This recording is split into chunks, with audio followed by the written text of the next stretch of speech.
النهارده حلقه جديده في سلسله اخطاء الافلام. قبل ما نتكلم في اي حاجه فانا عايز اعتذر لكم عن حلقه فيلم كامب، لان اليوتيوب شال منها اجزاء كده بسبب حقوق نشر وحاجات زي كده. معرفش ايه الفكره بس تمام.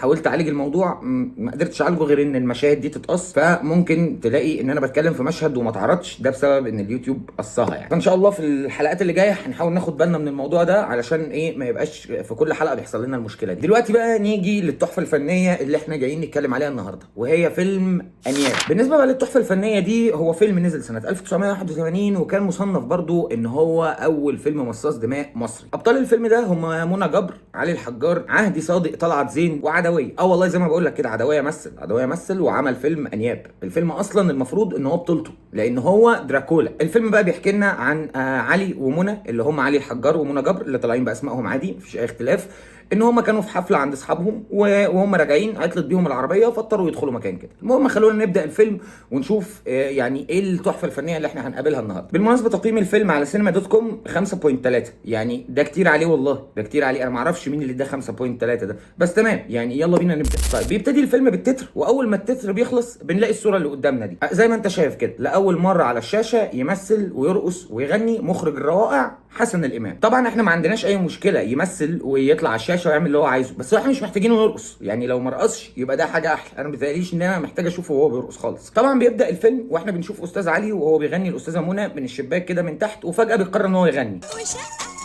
والتلفزيون ونجيب عربيه كبيره. تقريبا دي القايمه اللي هيجيبوها، هو قال يوثق الموضوع باغنيه عشان برضو الكلام يبقى على نور، الاول شرط اخره نور. بعدها بقى بيظهر لنا استاذ حسن الامام وهو بيتمشى في المكتب بتاعه زي ما هو قدامك كده، وبعدها يفتح الكتاب. هو تقريبا المخرج ما قالوش ان احنا بدانا تصوير. طبعا استاذ حسن دوره في الفيلم هنا مهم جدا، لان هو الراوي بتاع الاحداث. انا ما اعرفش ليه فيلم زي ده احنا محتاجين راوي احداث. الكلام ده بيحصل وبيكون ليه رساله معينه، ولكن هو هنا استاذ حسن الراوي، فتمام انا ما عنديش مشكله. اتفضل يا استاذ حسن، قول لنا اللي انت عايز تقوله على طول. شباب الايام دي فاكر ان الحياة فعلا لونها بامبي،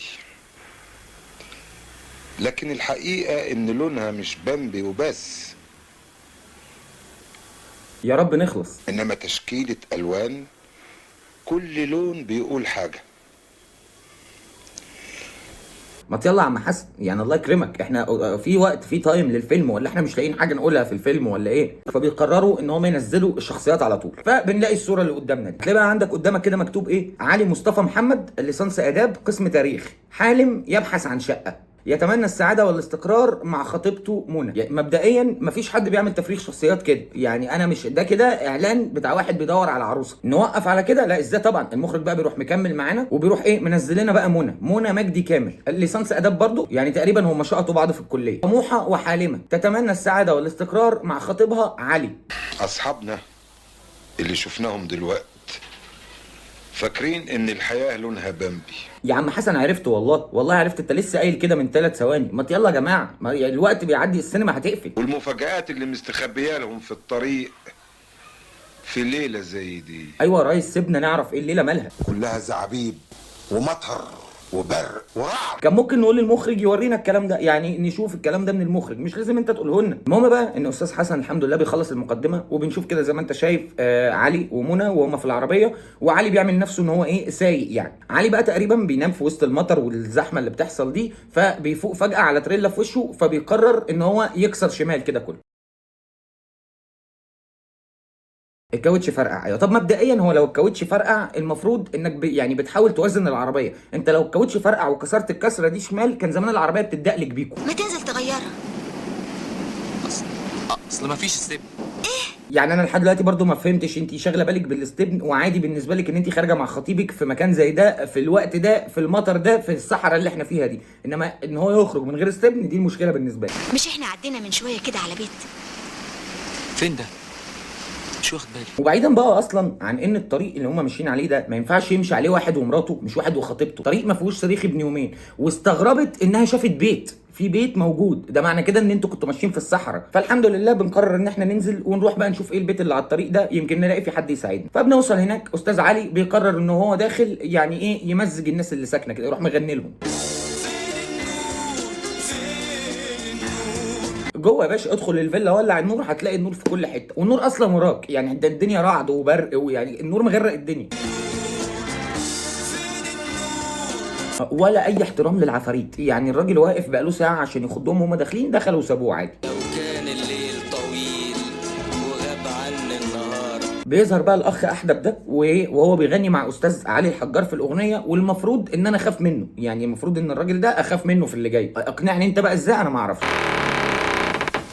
انا علي مصطفى محمد. انت لو مقفوش في كمين والله ما هتقول له اسمك الثلاثي. المهم بقى يعني عشان نكمل، فبندخل القصر، ويعني ايه بيبقوا مبهدلين كده يا عيني، وبيستكشفوا القصر زي ما انت شايف. بعدها بقى منى بتشوف غوريلا بتطلع من ورا الستاره كده، فاول ما بتشوفها بتصرخ يا عيني. فاستاذ علي بقى يقرر ان هو يهديها بان هو اللي يروح يترمي في حضنها كده. يعني هو مين فيكم بقى اللي خايف ومين اللي بيهدي التاني؟ عشان انا ما فهمتش كده. فطبعا تقريبا هو اتحرج لانه لقى نفسه هو اللي بيتحمى فيها يعني، فبيقرر يروح يفتح الستاره عشان يشوف ايه اللي وراه، فما بيلاقيش حاجه. فيلم رعب بقى وكده، فاكيد مش هنلاقي حاجه يعني. وبالمناسبه يعني الغوريلا دي مش هتظهر تاني، دفعنا فلوس وجبنا الطقم بتاع الغوريلا ده، وجبنا واحد يلبس الطقم ده عشان نطلع نص وشه من ورا الستاره وخلاص على كده. انتاج صارف ومكلف. ففجاه كده بقى واحنا واقفين الساعه بتدق يعني، وبنبص على الساعه نلاقيها 3:15. يعني انهي ساعه في الدنيا دي اللي بتدق الساعه 3:15؟ انا ما اعرفهاش. يعني في افلام دراكولا كلها الساعه بتدق الساعه 12، يعني ما فيش اصلا ساعه بتدق في كسور، يعني هي بتدق 3 4 5، انما ما بتدقش 3:15 دي. ودي برضو نقطه اسقاط على خطيبته، يعني انا مش عارف مين اللي ممكن تخرج مع خطيبها الساعه 3:15 الفجر دي، يعني انا بقى في قمه انحلال هنا. بيظهر بقى استاذ طلعت زين الحمد لله اللي هو دراكولا الصغير، وهو لابس وش بتاع عفريت، يعني ما تفهمش ليه، خوف فوق الخوف، فيلم رعب فلازم نحشي الدنيا كده. المهم ان هو بيقلع الوش وبيقول لها ما تخافيش، ده قناع. يعني هو الوش هو اللي مخوف، انما انت شكلك كده عادي يعني، ماشي تمام، انت كده بتطمنها. فبعدها هي بتطمن بقى، وبيعرفها ان هي في قصر الكونت. في قصر الكونت. كنت دراكولا. خدت بالك من دراكولا اللي اتقالت؟ حاجه يعني صارفين. هو ايه الرياكشن ده؟ يعني انا مش فاهم استاذ علي بيعمل ايه بصراحه. مره واحده كده بقى بيحصل قطعه، ونلاقي نفسنا عند استاذ حسن الامام مره ثانيه. دراكولا يا استاذ حسن انت بتفكر؟ ما يلا يا ريس. شخصية أسطورية ظهرت لأول مرة في قصة للكاتب الإنجليزي برام ستوكر. هي دي حصه تاريخ طيب ولا فانتازيا ولا احنا بنعمل ايه؟ هو مش ده فيلم يا جماعه؟ فيلم عايز اشوف الاحداث. انت ليه بتشرح لي كل حاجه؟ ليه بتعرفني الهيستوري بتاع دراكولا؟ وسرعان ما استغل اسمه لعمل أفلام تجارية لا معنى لها. سبحان الله، تيبيكال الفيلم اللي احنا بنتفرج عليه. دراكولا دراكولا دراكولا دراكولا. يا جماعه والنبي العيال الصغيره اللي بتنده على بعض دي حد يوقفها، ما عيب كده احنا بنصور. والله يا جماعه عيب اللي بيحصل ده كده قصص الاطفال. انا المشهد اللي انا شايفه ده قصص اطفال، ده مش فيلم ابدا. يعني هي مش قادره ان هو يسجل ساوند لصوتها وهي بتقول هو يقصد ايه بالكلام ده، فبتطلعها لي كمربع في الجنب. يعني انا ايه ده يا جماعه؟ احنا بنهزر والله. المهم بقى ان استاذ طلعت بعدها بياخد منى من علي ويروحوا يرقصوا، وعلي عادي ما عندوش مشكله. يعني احنا داخلين بيت دراكولا وقال لك ان هو دراكولا وعادي، اخد منك منى وبيرقص بيها هو عادي برده، ما فيش اي مشكله، الدنيا تمام، احنا قاعدين معاكم. انا حبيت المكان هنا قوي.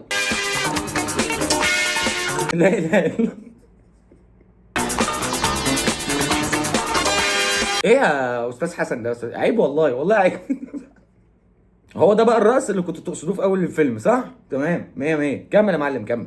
فالحمد لله بقى بعد الدوشه دي كلها بيظهر دراكولا الحقيقي بقى. استاذ عدويه بيطلع لنا من التابوت، تقريبا الدوشه فوقته، واول ما بيظهر بيغني اغنيه تسمح لو تسمح لي يا طايم، عشان يعني يقول لعلي ان هو عايز ياخد منى يرقص بيها. يا باشا هو هيسمح من غير اي حاجه، خدها ومن غير ما تغني. الدنيا دي يا صاحبي يا بمبي يا صلاة. دراكولا بيقول اسوده، ده زي سحلانه كده. طبعا بعدها الحفله بتخلص، واستاذ دراكولا بيقف قدامهم كده ويطلع شويه دخان من حواليه يعني ويختفي. فطبعا منى بتخاف بقى، يعني دي حاجه تخوف اخيرا حصلت، فمنى قلقت بقى. فاستاذ علي بيقول لها السبب مقنع جدا لان احنا نفضل قاعدين. خديهم على قد عقلهم، واحنا كده ولا كده هدومنا اتبلت. ايه الجمله؟ يعني المفروض ان دلوقتي كده يعني حضرتك سياده المحترم ده المبرر اللي مبني عليه الفيلم ده كله، ان احنا هدومنا مبلوله مش هينفع نخرج لحسن ناخد لطشه برد ولا حاجه. فبعدها بنروح بقى لاجتماع مصاصين الدماء وهم بيتعشوا زي ما انت شايف كده يعني، وبنلاقي الناس بتتخانق مع بعض. انت انا بكلمك انت. ايوه انت بصيش وراكي على الحيطه، انا احب اديكي معلومه. ما تستنى يا استاذ عدويه، كنت عايز اعرف المعلومه، ما عرفناش المعلومه كده يعني. بعد ما استاذ عدويه سكت الخناقه بيبص بقى على منى، فبنلاقي السكوب رشق عليها كده ومكتوب تغرز الانياب هنا. طبعا ده ايه بقى؟ ده الكتاب اللي بيتباع في المترو اللي هو كيف تصبح دراكولا في 3 ايام. ممكن احنا كمان نتخم زي اصحابنا دول. استاذ حسن انا ساكت لك من الصبح بقى بصراحه، هي فين الخمه؟ يعني انا عايز اعرف فين الخمه. احنا في طريق مهجور والدنيا مطر ورعد وبرد وعفريت طالع لنا على اول الفيلا، ودخلنا وبيقول لنا ابن راجل لابس وش وبيقول لنا ده بيت دراكولا، وبعد كده قعدنا واخدوا منه منى رقصوا بيها، وبعد كده ظهر دراكولا ورقص معانا، وبعد كده دراكولا قاعد بياكل معانا. ايه بقى الخمه؟ يعني انا عايز اعرف فين الاشتغاله اللي احنا ما خدناش بالنا منها. بعدها طبعا استاذ عدويه بيعمل بقى فريز كده للناس اللي اللي بتاكل معاهم على السفره عشان يشقط منى، ومنى بتتشقط يعني تقريبا او بتنام، ده حاجه من الاثنين، انا مش عارف لها حاجه بصراحه. انا بقول نخلي استاذ حسن يقول لنا، يعني اتفضل يا استاذ حسن. لكن منى في وادي تاني، وقع تحت تأثير أمير القصر والألاباندا بتاعته. طلعت ما بتنامش، طلعت وقع. عندما تدق الساعة 12 يتحول مصاصو الدماء إلى خفافيش. طبعا يعني استاذ حسن قال لنا الجمله دي عشان اكيد المخرج مش هيعرف يصور الكلام ده، يعني مش هيعرف يعمل عدويه خفاش، فايه استاذ حسن قالها لنا في النص. بعد كده بقى بنلاقي مشهد عبثي ان استاذ عدويه دراكولا يعني بيعترض على كلام استاذ حسن الامام. ما تبطلوا ضحك على عقول الناس بقى يا راجل، اقعد. مفيش حاجه اسمها مصاصين دماء. مفيش ازاي؟ طب ايه العبث ده؟ يعني هو مين بيكلم مين يا جماعه؟ هو مش الراجل ده المفروض الراوي يعني بيحكي لنا قصه مكتوبه قدامه، دراكولا طلع من القصه بيعترض معاه، ولا دي حاجه بتدور في دماغه، ولا ده ايه يعني، ولا ده تخاطر، ولا احنا بنعمل ايه هنا؟ ما تحاولوا تفهمونا عشان نبقى فاهمين. لا، في دول حوالينا في كل مكان. فين؟ هنا وهنا وهنا وهنا وهنا وهنا وهنا وهنا في كل حته، هم حوالينا في كل حته. تخيل بقى ان اللي بيقول ان هو حوالينا في كل حته ده في اول الفيلم كان بيقول لنا ان دي اسطوره واتعمل منها افلام ملهاش اي 30 لازمه. بنروح بقى لشويه مشاهد عبثيه كده مش مفهومه، يعني بيورونا فيها ان السباكين والسواقين والناس دي كلها ايه برضه فيهم مصاصين دماء، يعني عشان ياكدوا لنا ان هم حوالينا في كل حته. 15 جنيه 15 جنيه ليه؟ ده انت اشتغلت 5 دقايق بس، يعني الدقيقه ب5 جنيه. 15 جنيه اشتغل 5 دقايق، يعني الدقيقه ب5 جنيه. ده في انهي مدرسه؟ يعني حضرتك خريج ايه؟ حضرتك خرجت منين؟ ولا انت ما خرجتش اصلا؟ ايه رايكم نتفرج على فيلم؟ وماله طبعا، وماله يعني نشغل فيلم مع استاذ دراكولا ونتفرج. انا مش فاهم دراكولا اللي من السبتيه اللي احنا جايبينه ده لما والدتك تعمل دراكولا في البيت، يعني انا مش فاهم بصراحه الالفه اللي هو فيها دي، انا مستغرب جدا. هموت النهارده والله العظيم كميه تمثيل اوفر، انا ما فاهم ده ايه يعني. انا هفضل ساكت. انا مفيش حاجه مخوفاني في الفيلم ده قد استاذ حسن، يعني والله الضحك الهستيري ده خوفني اكتر من دراكولا اللي في الفيلم. فالمهم يعني ان استاذ دراكولا بيبدا بقى يتخيل منى وهي دراكولا زيه ويبدا يغني لها بقى. فاستاذ دراكولا طبعا لما يحب يغني هيغني ايه؟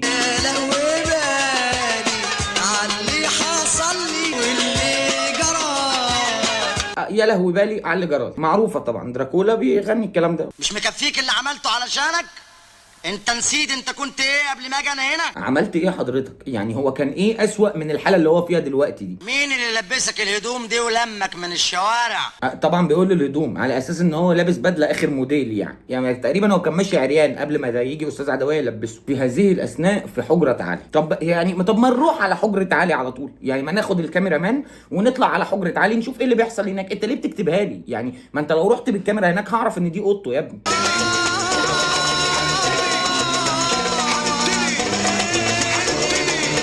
انا صدعت والله العظيم صدعت. المهم بقى بعد الصداع ده ان استاذ طلعت بيقرر ايه؟ ان هو يتهجم على منى بقى، فبيدخل لها الاوضه وبيهاجمها كده زي ما انت شايف. فطبعا مين المنقذ؟ استاذ دراكولا بيتسحب كده على الحيطه عادي، يعني كان اصلا هي فيلته المفروض يطلع من السلم عادي، بس هو بيقرر ان هو يطلع كده يعني، وبيبداوا بقى خناقه مع بعض. وبنشوف بقى مشهد ملحمي حرفيا، طاخ وطيخ وطاخ وطيخ لحد ما بص يعني تجيب اخرك بقى. احنا كان ممكن نجيب الساوند افكت بتاع الموضوع يعني ونحطه، بس لا احنا حابين نكتبه، يعني احنا كتبنا لك كل حاجات على دي وعشان ناكد لو ما حدش اخد باله. احنا بنتخانق اهو، بص شايف كتبنا لك اهو احنا بنتخانق اهو، على الله الكلام بقى.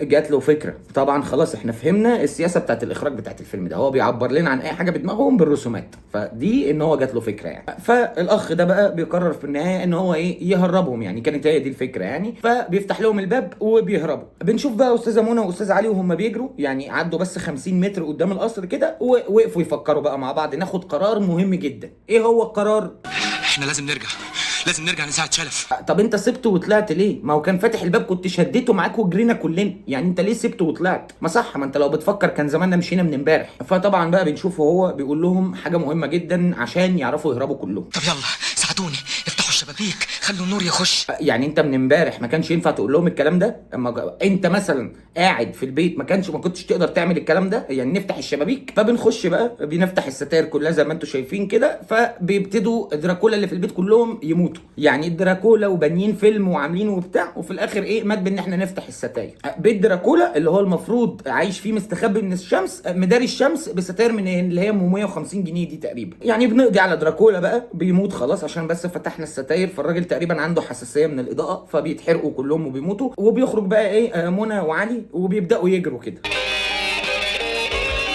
المهم ان هما بيجروا يعني، مره واحده بنلاقيهم عند الهرم.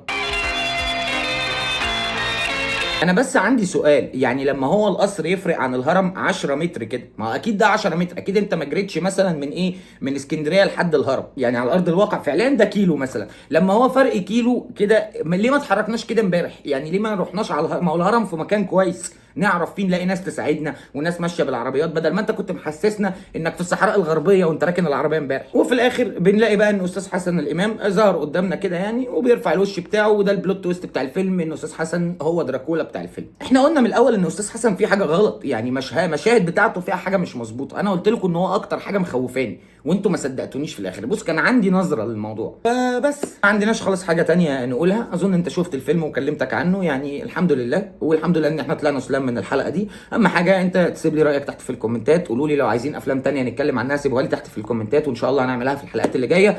ولو عجبتك الحلقه ما تنساش لايك وسبسكرايب، وابعت الفيديو لاصحابك عشان هم كمان يشوفوا الحلقات دي. واشوفكم الحلقه اللي جايه. سلام.